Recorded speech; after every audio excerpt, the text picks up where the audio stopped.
이 모든 말씀 예수님의 이름으로 기도드립니다. 아멘. 좋은 아침입니다. 자, 우리 좀 뜨문뜨문 앉았지만은 앞뒤 돌아보시면서 이렇게 인사합니다. 그동안 수고하셨습니다. 한번 서로 멀리까지 한번 인사합니다. 참 그동안 우리 수고들 많이 하셨습니다. 이 한마디의 인사 속에는 참으로 많은 이야기가 녹아 있는 것 같습니다. 오늘 본문으로 말하면 성전을 완공하느라 수고했다는 이런 의미일 것이고, 우리 교회로 말하면 가깝게는 어둠의 터널을 통과하느라 온 성도들이 수고했다는 의미일 수도, 코로나 팬데믹을 넘어오느라 수고했다는 말일 수도, 연합하고 7년을 쉬지 않고 달려오느라 수고했다는 의미일 수도 있습니다. 여러분 개인에게는 어떤 의미들이 담길 수 있을까요? 어떤 분들에게는 자식을 키우느라 수고한 분들이 있을 것이고, 또 어떤 분들에게는 가족을 부양해야 하는 무거운 경제적 부담으로 인해 수고한 분들도 있을 것이며, 어떤 분들에게는 병과 싸우느라 수고한 분들, 또 어떤 분에게는 속에서 일어나는 육신의 생각과 힘겨운 영적인 싸움을 하신 분들도 있을 겁니다. 저는 매일 말씀을 연구하고 설교를 준비하느라 수고를 하고요. 그 이유가 무엇이었든 그동안 참으로 수고들 하셨습니다.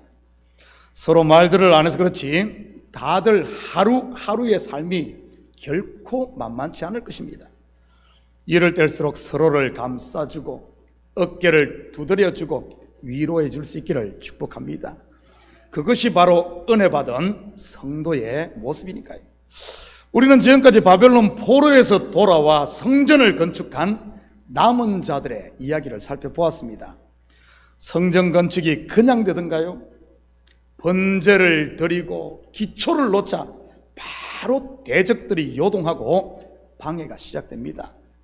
마치 다니엘과 세 친구가 뜻을 정하자 고난이 바로 찾아오듯이 말이지. 이것은 교회뿐만 아니라 우리의 삶도 마찬가지인 것입니다. 고사성어에 호사다마라는 말이 있듯이 좋은 일 앞에는 반드시 방해가 있는 법이니까요. 그런데 이런 어려움을 어떻게 극복합니까? 오늘 본문에 보면 선지자들의 예언, 곧 말씀인 것입니다. 하나님의 말씀이 임하자 가슴이 뜨거워지고, 말씀이 임하자 중단되었던 건축이 재개되며, 말씀과 함께 하나님의 선한 손의 도움으로 건축을 완공하게 됩니다. 우리 교회도 이런 역사가 다시 일어나기를 축복합니다. 말씀을 온 성도들이 청종함으로 식었던 가슴에 불이 붙고, 게으름의 자리, 불신의 자리, 두려움의 자리를 털고 일어나 휘어져 추수하게 된 밭으로 나가 익은 곡식들을 거두어 들이므로 말이지.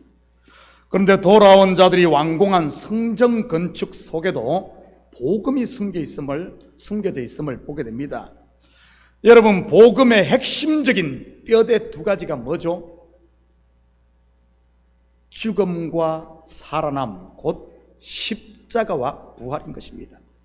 바로 중단과 재개를 통한 성전 건축 완공, 죽음과 부활인 것이지. 성전이 완공되었으면 다음에 해야 하는 것이 무엇이겠습니까? 다시 말해 성전을 짓는 목적이 뭐죠? 제사입니다. 제사는 왜 지냅니까? 제사함을 통한 하나님과의 관계 회복입니다. 물론 한번 제사함을 받았으면 다시 같은 죄에 빠지지 않게 훈련받아야 하는 것이고요. 제사를 지내고 율법을 가르치는 일은 여러분 누가 하죠? 제사장입니다. 그래서 오늘 본문에 제사장 겸 학사 에스라가 등장을 하는 것입니다. 오늘은 마음의 성전이 지어진 성도가 해야 할 다음 단계에 대해서 한번 알아보도록 하겠습니다. 1절입니다. 2일 후에 바사왕 아닥사스다가 왕위에 있을 때 에스라라 하는 자가 있으니라. 그는 스라야의 아들이요 아사라의 손자요 힐기야의 정손이요. 2일 후에, 바로 성전 건축이 완공된 후에라는 말입니다. 그런데 스룹바벨이 돌아와 성전을 건축한 후 학사 겸 에스라가 돌아온, 제사장인 에스라가 돌아온 때까지는 무려 60년이라는 시간이 흐른 뒤입니다. 다시 말해 6장과 7장 사이는 60년이라는 이런 시간차가 있는 것이지요. 그러면서 본서의 저자인 에스라는 16대에 걸친 자기의 족보를 소개하며 자기가 대제사장 아론의 후손임을 밝힙니다. 왜 자기의 족보를 이렇게 상세하게 기술하는 것이겠습니까? 나는 이런 뼈대 있는 집안이야, 이것을 강조하는 것일까요? 물론 그런 측면도 없지 않아 있습니다. 그런데 이 속에는 보다 중요한 이유가 있습니다. 그것은 바로 성전은 완공되었지만 신앙은 완공되지 못했음을 보여주는 겁니다. 물론 그 원인은 올바른 율법 교육의 부족으로 말이지. 다음 절을 보면 그 사실을 분명히 알 수 있습니다. 6절입니다. 이 에스라가 바벨론에서 올라왔으니 그는 이스라엘의 하나님 여호와께서 주신 모세의 율법에 익숙한 학자로서 그의 하나님 여호와의 도우심을 입음으로 왕에게 구하는 것은 다 받는 자이더니. 이 문장에서 강조하는 것이 크게 두 가지입니다. 첫째는 에스라는 이스라엘의 하나님 여호와께서 주신 모세의 율법에 익숙한 학자라는 사실입니다. 이스라엘의 하나님 여호와께서 주신 모세의 율법, 여러분 모세가 받은 율법 말고 다른 율법도 있나요? 없습니다. 그런데 왜 굳이 이것을 이렇게 강조하는 것일까요? 그 이유는 당시 70년 포로기를 거친 유다인들의 신앙이 모세가 처음 하나님으로부터 받은 그 율법에서 많이 벗어나 있었다는 그런 의미를 담고 있습니다. 마치 이런 것과 같은 것이지요. 한국에서 신앙생활을 했던 분들이 미국에 이민을 와 오래 살다 보면 나도 모르는 사이에 내 신앙이 미국식이 되어 있는 것을 보게 됩니다. 뭐 좋은 것인지 나쁜 것인지는 모르겠지만 말이지. 예전에 그런 말까지 있었습니다. 배 타고 오면서 스스로 자기 머리에 안수의 목사가 되신 분들도 있다고 말이죠. 한국에서는 집사했는데 배에서 내리자마자 자기를 목사로 소개하는 분들 말입니다.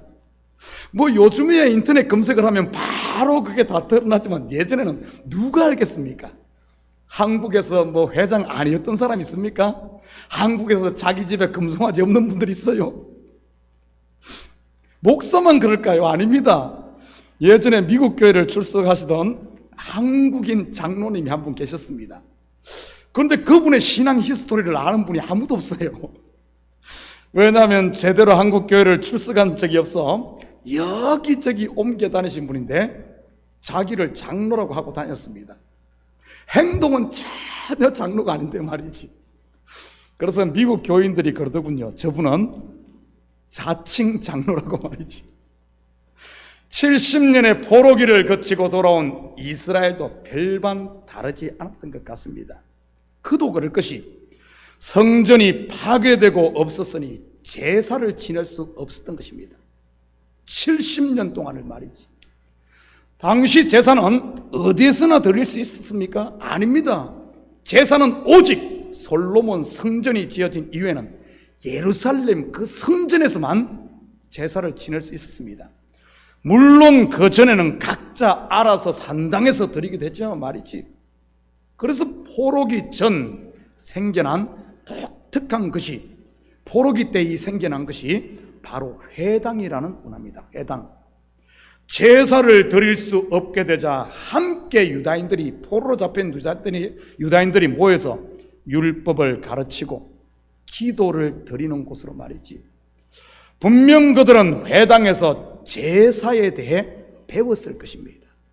제물은 어떤 짐승으로 하고, 잡을 때는 이렇게 하고, 껍질은 이렇게 벗기고, 각을 뜰 때는 이렇게 하고, 잡을 때는 이런 칼을 쓰고 피는 어디에 뿌리고 등등 말이지.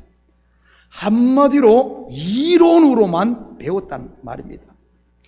그런데 포로로 잡혀가기 전 경험이 있었던 어른들이야 문제가 없었겠지만 포로기에 태어난 2세, 3세들에게는 어땠겠습니까? 분명 이론과 실제 차이가 있었을 것입니다. 뿐만 아니라 실제로 할 때는 그냥 이렇게 하며 보여주면 끝나는 것을 이론으로 설명을 하면 얼마나 복잡하겠습니까? 그러다 보니 포로기를 거치면서 모세의 율법에 없던 것들이 많이 첨가가 됩니다. 그렇게 해서 만들어지게 된 것이 예수님 당시의 율법 조항 613개 아닙니까? 그뿐만 아니라 더 심각한 것은 율법의 원정신은 사라지고 장로의 유전만 남아버린 경우도 허다했고요. 그렇다면 지금 우리에게는 그런 것이 없을까요? 이스라엘에게는 그들의 하나님 여호와께서 모세에게 주신 율법이 있었다면 우리에게는 무엇이 있습니까? 말씀해 보면 예수님께서 제자들에게 주신 새 계명이 있습니다. 요한복음 13장 34절 35절입니다. 새 계명을 너희에게 주노니 서로 사랑하라. 내가 너희를 사랑한 것 같이 너희도 서로 사랑하라. 너희가 서로 사랑하면 이로써 모든 사람이 너희가 내 제자인 줄 알리라. 예수님께서 우리를 어떻게 사랑하셨습니까? 자기를 포기하는 사랑이요, 우리의 죄를 대신 짊어지시는 그런 사랑입니다. 여러분은 지금 그렇게 사랑하고 있습니까? 이 사랑에 대해 요한계시록에서는 처음 사랑이라고 말하고 있고요. 확인합니다. 요한계시록 2장 4절입니다. 그러나 너를 책망할 것이 나니 너의 처음 사랑을 버렸느니라. 그리고 요한 1서에서는 이 사랑을 이렇게 설명하고 있지요. 요한 1서 4장 10절에서 12절입니다. 사랑은 여기 있으니 우리가 하나님을 사랑한 것이 아니요 하나님이 우리를 사랑하사 우리 죄를 속하기 위하여 화목제물로 그 아들을 보내셨습니다. 사랑하는 자들아, 하나님이 이같이 우리를 사랑하셨은즉 우리도 서로 사랑하는 것이 마땅하도다. 어느 때나 하나님을 본 사람이 없으되 만일 우리가 서로 사랑하면 하나님이 우리 안에 거하시고 그의 사랑이 우리 안에 온전히 이루어지느니라. 여러분, 이 처음 사랑의 핵심이 무엇입니까? 죄인된 우리를 용납하고 수용하고 그리고 자기를 내어줌 곧 포기인 것입니다. 분리와 배척이 아니고 말이지. 이런 하나님의 사랑 곧 처음 사랑을 우리는 은혜라고 부르는 것입니다. 그렇다면 우리가 해야 할 사랑이 무엇이겠습니까?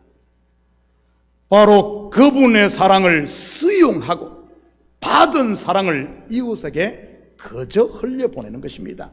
나를 포기하고 나를 내어줌으로 말이지.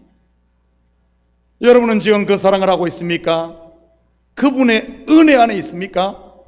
그저 받았으니 그저 주는 이런 자유 말이지. 내가 한 것이 아니기에 누가 알아주지 않아도 감사할 수 있는, 자유로울 수 있는 이런 여유 말입니다. 혹시 이것은 이래서 서운하고 저것은 저래서 서운하고 가져서 걱정, 못 가져서 불만은 아닙니까?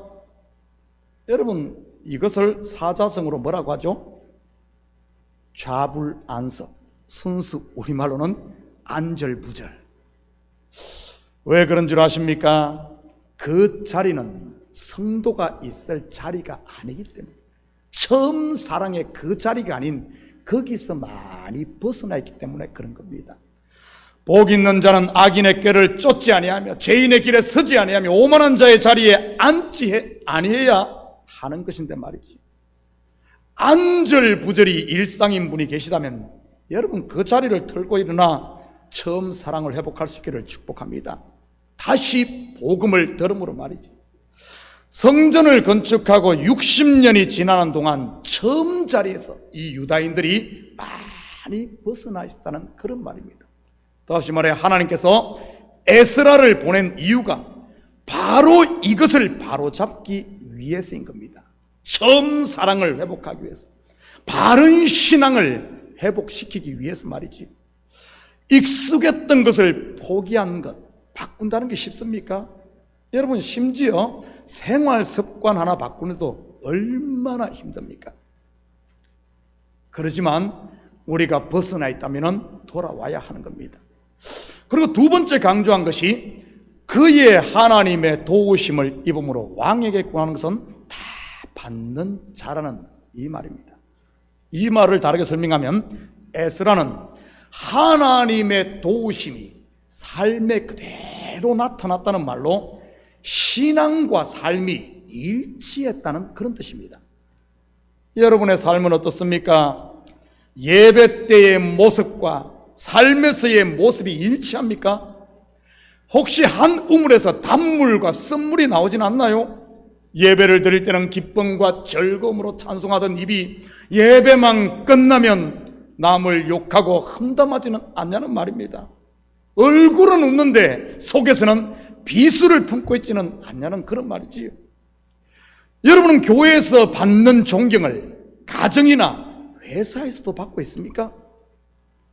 왜 성경에서 에스라의 이러한 모습을 강조하고 있는 것이겠습니까? 그것은 포로에서 돌아와 성전을 건축했던 유다인들의 모습이 신앙과 삶이 따로였음을 말하고 있는 것입니다. 이것을 바로잡아야 했던 그가 본이 되지 않는다면 어떻게 진정한 개혁을 할 수 있겠습니까? 말만 무성한 말잔치에 그치고 마는 것이지. 저는 우리 식구들이 따로 국밥의 인생이 아니라 신앙이 곧 삶이 되고 우리의 삶이 예배가 될 수 있기를 축복합니다. 그럴 때 가정이 변하고 자녀가 변하고 교회가 변하고 더 나아가 우리 주위의 삶이 이웃들이 변하게 되는 것이니까요. 10절입니다. 에스라가 여호와의 율법을 연구하여 준행하며 율례와 규례를 이스라엘에게 가르치기로 결심하였더라. 여기에 결심하였다는 말이 왜 나오겠습니까? 그만큼 잘못된 것을 바로잡는 것이 쉽지 않음을 말하는 것입니다. 한마디로 개혁을 해야 했던 것이지.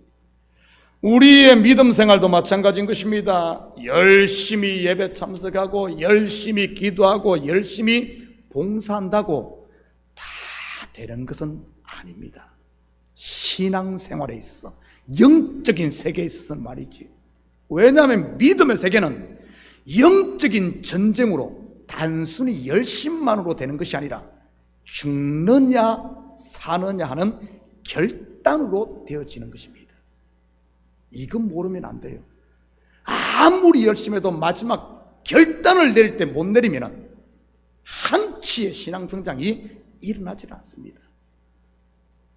결심 곧 결단, 성경의 언어로 말하면 자기 부인 곧 죽어야 하는 겁니다. 성경에 왜 이런 극단적인 표현이 많이 나오겠습니까? 예수님께서도 그런 표현을 쓰지 않았습니까? 네 눈이 범죄하거든 뽑아버리라. 아이고 무섭네요. 좀 뽑아버리라. 네 손이 범죄하거든 찍어버리라. 어휴. 그런다고 오늘 막 눈 뽑고 찢지 막 그러지는 마시고요. 다른 복음을 따르는 자들에 대해 사도 바울은 저주를 받을지어다라고 하지를 않나. 구약은 아예 전부 죽이는 이야기 아닙니까? 하나님의 사랑을 계시하는 성경에 왜 이런 표현들이 많이 나오겠습니까? 그것은 바로 예수 그리스도께서 십자가에서 죽고 무덤에 장사될 때 부활하듯이 나를 포기할 때, 나를 내려놓을 때, 자기가 부인될 때, 내가 죽을 때 그 자리에 하나님의 생명으로 성령으로 충만해지는 이 영적인 세계를 이야기하고 있었던 겁니다. 그래서 신앙의 세계는 내가 열심히 쌓아서 올라가는 것이 아니라 내가 부인되고 죽을 때 위로부터 오는 하늘의 능력이 채워지는 거예요. 채워지는 거예요. 내가 올라가는 것이 아니라 하나님이 채우는 거예요. 하나님. 그럼 내가 하는 게 아니라 하나님이 하시는 세계가 믿음의 세계이기 때문에 그렇습니다. 그래서 성도는 매일 죽음을 경험해야 하는 것이고요. 바울의 고백을 들어볼까요? 고린도전서 15장 31절입니다. 형제들아, 내가 그리스도 예수 우리 주 안에서 가진 바 너희에 대한 나의 자랑을 두고 단언하노니 나는 날마다 죽노라. 날마다 죽는다는 말은 날마다 그리스도의 능력으로 산다는 말이요, 은혜로 산다는 그런 말입니다. 이것이 바로 영에 속한 사람이요 하늘에 속한 사람인 것이고요. 여기에 에스라의 결심을 우리는 크게 세 부분으로 나누어서 볼 수 있습니다. 첫째는 율법에 대한 연구입니다. 둘째는 율법의 준행이고 마지막이 율례와 규례를 가르치는 일이죠. 여러분, 먼저 연구한다는 말이 갖는 의미가 무엇이겠습니까? 왜 연구한다는 표현을 쓴 것일까요? 율법을 읽고 그냥 순종하면 되는 것을 말이죠. 여기서 연구한다는 말 속에는 묵상, 곧 되새김질을 한다는 의미가 들어있습니다. 율법을 씹고 또 씹어 되새김질을 하면 여러분 뭐가 나올 것 같습니까? 율법을 그냥 먹으면 어떻게 되죠? 이스라엘 백성들이 광야에서 만나를 이렇게 먹었지. 이게 먹고 하면서 그냥 뭔 뜻인지도 모르고 하라 그러니까 무조건 하고 하지 말라니까 무조건 안 하고 이런 겉으로만 먹지 않았습니까? 요한복음 6장 49절입니다. 이렇게 먹으면 어떻게 되는 줄 압니까? 너희 조상들은 광야에서 만나를 먹었어도 죽었거니와. 여러분, 율법은 연구하지 않고 겉으로만 먹으면 반드시 죽습니다. 그렇지만 그 율법의 껍질을 깨고 씹고 또 씹어 되새김질을 하면은요, 바로 율법 그 속에 생명을 살리는 하나님의 사랑, 영생의 주가 되시는 예수 그리스도를 만나게 되는 것입니다. 그래서 창세기 1장부터 말라기까지 그 율법을 깊이 묵상하면 그 속에 전부 생명의 주 되신 예수만 남는 겁니다. 도둑질하지 말라, 간음하지 말라, 이런 껍질들은 싹 벗겨지고 하나님을 사랑하고 내 이웃을 내 몸과 같이 사랑하라는 이 사랑만 남는 거, 예수만 남는 것이지. 저는 우리 식구들이 말씀을 연구하고 묵상함으로 하나님의 사랑을 더 깊이 알아 그 사랑 안에 살 수 있기를 축복합니다. 그러면 어떤 일이 일어난 줄 아십니까? 치료가 일어나고 우리의 영혼이 소생하게 되는 것이죠. 교회에서 머리가 되려고 하는 분들이나 모든 것을 자기 마음대로 하려고 하는 분들을 가만히 들여다보면 여러분 왜 그런 줄 알아요? 이 속에 자존감이 낮아서 그런 경우가 많습니다. 성장 과정에서 사랑받지 못한 일종의 결핍 같은 것이 있어서 말이지. 그래서 사랑받기를 원하고 관심받기를 원하게 되는 것이고요. 그런데 그러면 그럴수록 사람들이 사랑해주고 관심을 가져주던가요? 아마 그 반대일 겁니다. 왜냐하면 자꾸 튀려고 하고 주관하려고 하니 오히려 싫어하고 혼자 높아지려고 하니 끌어내리게 되죠. 그런 것들이 일종의 또 시험으로 나타나는 경우도 많고요. 여러분 혹시 그런 분 계시다면 더 이상 사람에게 구걸하려고 하지 마시고 그 시간에 말씀을 연구하고 되새김질함으로 하나님의 그 사랑, 나를 향한 그 사랑을 경험할 수 있기를 축복합니다. 그 사랑을 조금만 지팡이 끝에 찍어서 꿀 한 번 맛보듯이, 요나단이 그랬죠. 그랬듯이 하나님의 이 사랑, 꿀과 같은 이 진리의 말씀, 예수 그리스도의 사랑을 조금만 맛봐도 어떻게 되는 줄 압니까? 족하도다, 조카도다. 이렇게 되는 겁니다. 치료가 되죠. 채워지지 않던 결핍이 채워지면 그것은 비록 천만인이 나를 둘러 진친다 할지라도 내가 안연할 수 있는 것이고요. 좌불안석, 안절부절이 아닌 내 마음에 샬롬이 채워지는 겁니다. 헬라어로는 에이레네, 바로 평강 말이죠. 저는 우리 식구들이 말씀을 영감으로 이런 마음에 이런 평강으로 충만하시기를 축복합니다. 두 번째는 준행입니다. 준행이란 실천한다는 말로 다르게 표현하면 순종인 것이지. 물론 순종은 반드시 자기 부인 곧 죽음이 전제되어야 하는 것입니다. 마치 아브라함이 독자 이삭을 번제로 바치기 위해 3일 길을 걸으며 자기가 부인되었듯이 말이죠.